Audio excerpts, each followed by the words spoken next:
শুভ শারদিয়া Aratrika channel থেকে আপনাদের জানাই আন্তরিক প্রীতি শুভেচ্ছা অভিনন্দন। আমরা এসে গেছি খিদিরপুর 25 পল্লীর ঠাকুর দেখতে। আজ পঞ্চমী পরিক্রমাতে খিদিরপুর 25 পল্লী এবারে যে মণ্ডপ উপস্থাপন করেছে তা আপনাদের সামনে আমরাও তুলে ধরলাম। ধীরে ধীরে মণ্ডপের ভিতরে ঢুকছি। পঞ্চমীতে সময় এখন ঘড়ির কাঁটায় ঠিক 9টা। দেখতে পাচ্ছেন বিভিন্ন আলোয় সজ্জিত হয়ে উঠেছে মণ্ডপ। ঝুড়ি, বিভিন্ন সাইকেলের টায়ার, রিংয়ের নিয়ে মণ্ডপটি তৈরি হয়েছে। খিদিরপুরের 25 পল্লী আমরা থাকবো আপনাদের পাশে প্রত্যেক দিন, ষষ্ঠী, সপ্তমী, অষ্টমী, নবমী, দশমী পর্যন্ত। অবশ্যই দেখবেন আমাদের চ্যানেলটা, এবং যারা নতুন তারা অবশ্যই আমাদের চ্যানেলটাকে ছোট্ট করে একটু লাইক করবেন এবং সাবস্ক্রাইব করবেন আর শেয়ার করবেন।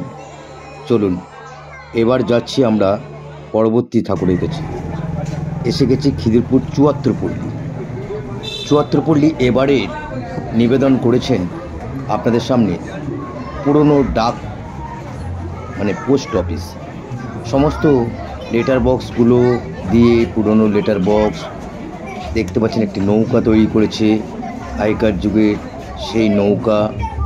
তারপর রয়েছে যে চিঠি আমরা আদান প্রদান করতাম, তার ব্যবহার এখন কমে গেছে বিভিন্ন রকম বিজ্ঞানের উপস্থিতির ফলে। সেই রানার খবরের বোঝা নিয়ে দিগন্ত থেকে দিগন্ত ছুটে বেড়াতো, সেই রানারকেও তারা তুলে ধরেছে। দেখুন, হাতে লণ্ঠন, লাঠি, পিঠে খবরের বোঝা নিয়ে রানার ছুটেছে, সেটা দেখেছে। তারপরে এবার আমরা আস্তে আস্তে ধীরে ধীরে মায়ের মূর্তির দিকে এগিয়ে যাচ্ছি। আসুন যাওয়া যাক। দেখুন, খিদিরপুরের প্রত্যেকটি ঠাকুর সত্যি অসাধারণ। যা আপনারা দেখছেন, এখানে মা খুব শান্তভাবে রয়েছে। আমরা আরাত্রিকা দত্ত ইউটিউব চ্যানেল থেকে যতটুকু পেরেছি আপনাদের কাছে পঞ্চমী পরিক্রমা তুলে ধরেছি। কেমন লাগলো অবশ্য কমেন্ট বক্সে জানাবেন। ভালো লাগছে এই পরিক্রমাতে এসে।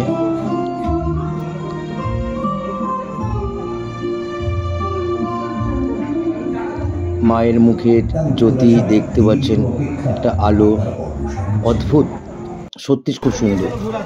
দেখতে দেখতে খিদিরপুর কবিতীর্থর কাছে চলে এসেছে। মণ্ডপের মধ্যে বিভিন্ন রকমের পটের শিল্প তুলে ধরেছে তারা। অত্যন্ত ঘরোয়াভাবে ঠাকুরটা খুব সুন্দর লেগেছে আমাদের কাছে। আপনাদের কেমন লাগলো অবশ্যই জানাবেন। প্রত্যেকটা ঠাকুর এখানকার খুবই সুন্দর। অবশ্যই আপনারা চলে আসবেন খিদিরপুরে, এখানে এসে দেখে যাবেন। ঠাকুর খুব সুন্দর হয়েছে। প্রতি বছরই আমরা আসি, দেখি। তাই এই বছর পঞ্চমীতে আমরা শুধু খিদিরপুরে ঘুরলাম, এই 3টে ঠাকুর আপনাদেরকে দেখালাম।